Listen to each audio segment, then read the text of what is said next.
Bonjour à tous, je m'appelle Jean-Fernand Ribeiro, ingénieur de formation, je suis aujourd'hui entrepreneur indépendant, conseil en gestion de patrimoine. J'ai 2 enfants, j'ai participé beaucoup à la vie de Vaux-sur-Seine, en particulier 6 ans à la Caisse des écoles, président de Vaud contre le cancer et très souvent dans les coulisses des régies techniques de beaucoup d'événements de Vaux-sur-Seine dans la salle Marcel Cuche. Je vous propose de partager avec vous nos ambitions en termes de développement économique. En effet, si Vaux-sur-Seine était une pépinière d'activités, Vaud ne peut pas rester une ville dortoir. De sérieux atouts et une grande volonté doivent nous permettre d'abord, par exemple, de fédérer les commerçants et nos artisans au sein d'une association commune.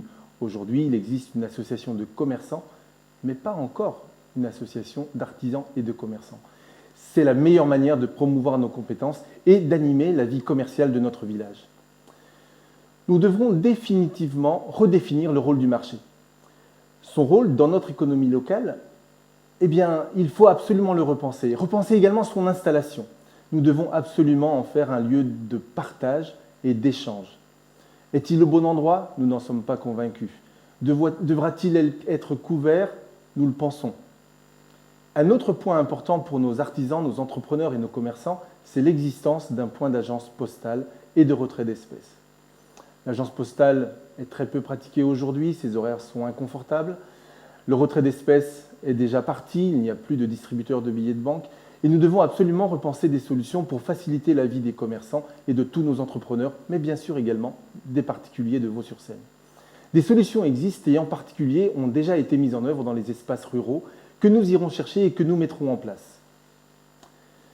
Nous habitons une zone magnifique entre Seine et la forêt. Et nous ne connaissons pas, du moins, nous cherchons encore l'offre touristique qui est proposée à des visiteurs. Nous ferons en sorte de proposer une réelle offre touristique attractive qui valorise le patrimoine existant. Effectivement, le rayonnement de Vaud passera également par la promotion d'une offre touristique sérieuse. Cela nous permettra de créer peut-être des chambres d'hôtes, peut-être des gîtes, des visites toutes particulières de notre patrimoine. J'en viens à évoquer une compétence toute particulière qui existe au sein de notre commune, l'art. Vaud déborde de compétences artistiques. Nous pouvons nous poser la question, et si on en faisait un outil réel, avec une démarche volontariste allant jusqu'à proposer une école d'art? Ce sujet n'a pas encore été proposé. Nous pensons qu'un certain nombre d'atouts permettraient d'aboutir à une très belle réalisation. Au sein de la commune existe une zone d'activité, l'activité de la ZAC des Plâtrières.